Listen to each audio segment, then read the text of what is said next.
rocks in your way and some stumbling blocks, but he ain't in charge of your cup. You got a God that's in charge of your cup. And your cup is going to run over, and hell can't do anything about it because he's not in charge of the water supply.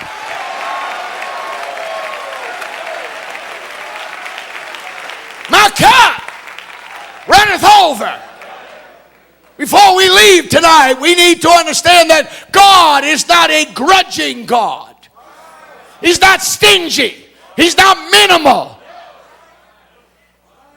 He's not grudging with his goodness, nor his gifts, nor his blessings. He gets a kick out of blessing you. He enjoys blessing you. The Bible said he himself is measureless. Therefore, one of his attributes, which is goodness, is also measureless. One writer said, so great is his mercy that he delights in mercy. He is rich in mercy. As the heavens are high above the earth, so is his mercy towards them that fear. Oh, I can't get a witness here nowhere yet. Yeah, now, if you can charge me, I'll fix your carpet later. My cup.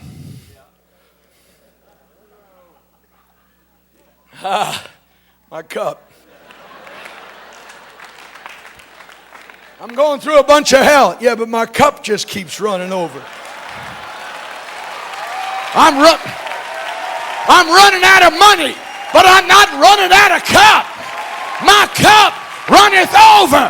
I may be a little low on cash, but I'm not low on the love of God. I'm not low on the mercy of God. I'm not low on the goodness of God. My cup.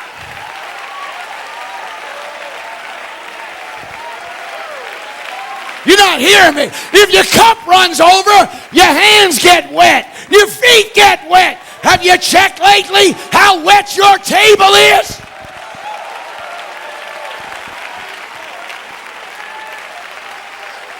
Shout at me. I got some trouble. But my cup, it just keeps running over and over and over and over. My cup runs over.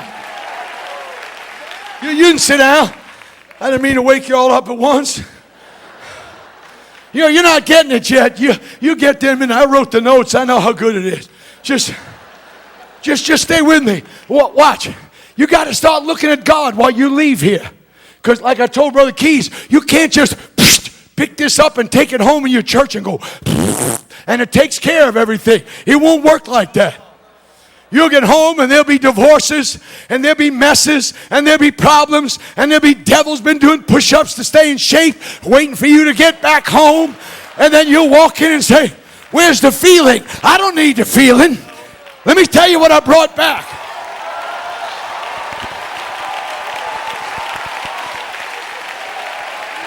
My cup runneth over. I'm full of goodness. I'm full of his kindness. I'm full of his mercy. I'm full of his faithfulness.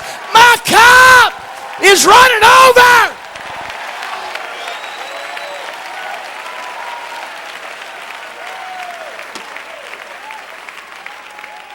You can sit down. Watch what Paul said, Rev. Okay. He writes this epistle in Timothy, and he says, the grace of God towards me was, watch this, I know you don't want this word, abundant. Not enough to fix it, enough to fix it and carry you till we finish the race. God help you, holy rollers, that just want enough to get through your chaos and through your trouble. I want a trailer load of it. I want a dump truck of it, because I don't know when I'm going to have an accident. I don't know when I'm going to fail God. I don't know when I'm going to get discouraged. But on my way down,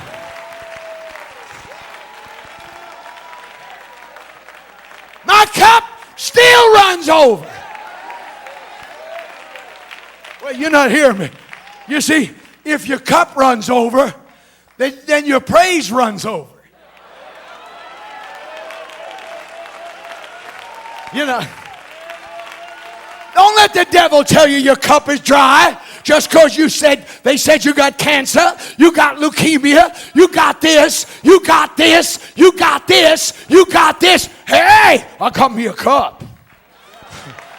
And the boss owns the waterworks.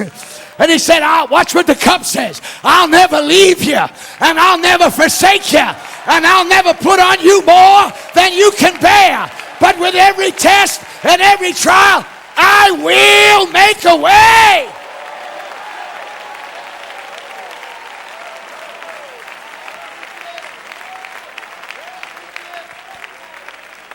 Grace was exceeding abundant.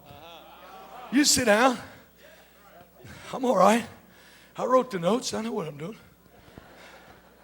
I'd like to help someone. I watched this tremendous thing that God bless Sister Mickey, did that phenomenal deal. And I watched all these hurting people up here. You know, it's amazing how we can talk in tongues and shake and quake and throw down and do our moves. And then all these bleeding people and all these wounded people and all these hurting people. Listen to me. If you don't remember anything else I say, listen to this.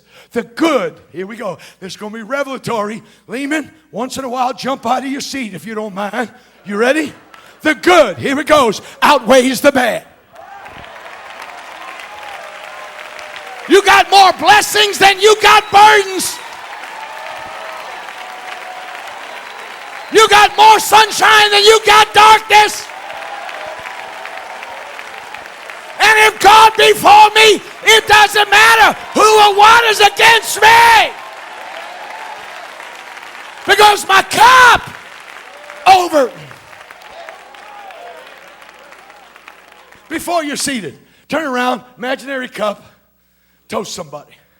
Wait a minute, no, don't do that, silly Pentecostal. No, spill it on them. Go off. You ought to come out of your church service looking like you're all wet. What's happened? I'll tell you what happened. The cup that the Lord has put in me is overflowing. It's blessing. It's unending. One writer said, there is a river that makes glad the city of God. You can sit down just for a second. Just bear with me just for a second. The good outweighs the bad. Yes, it does. Consider Abraham and Lot. God, the cup in their life was so fabulous. They had so much stuff, they couldn't eat in the same place. They had to separate. That was too simple for you. All right, let me try one of your criminal relatives. Maybe you'll relate to him. You know your criminal relative, Jacob? You don't think his cup run over? Now, for 20 years, it looked like his cup ran dry. My Bible tells me you can't find a record, at least I can't find it, that he was on Laban's farm. That's the funniest picture in the whole Bible. God must have looked at the angel and said, watch the two crooks on the same farm. One's a liar and the other's a real liar. Two cheats trying to scam each other. Right. And my Bible says for 20 years, you cannot find a record where Jacob prayed. He left pregnant with promises and didn't pray for 20 years. Him and his uncle scammed each other, cheated each other, finagled each other. Watch this. And at the end of 20 years, what looked like a dry cup, all of a sudden the Lord showed up. Hey, Jacob. Hey, Jake. Hey, Jake. Yeah? Time to go home. Come on. Your cup's running over. Now, you see, you're laughing because you think I'm doing something with water. I ain't going to hurt this dumb carpet. You're not getting it yet. You can go on a long time where God seemingly has not talked to you. And the only one that's talked to you is the devil, who said you've run out of it. You got an inverted cup. You got a dry cup. But I own a cup that my master said, anytime I want to make it spill over, I'll give you a fresh future. I'll change your past. I'll turn your tomorrow.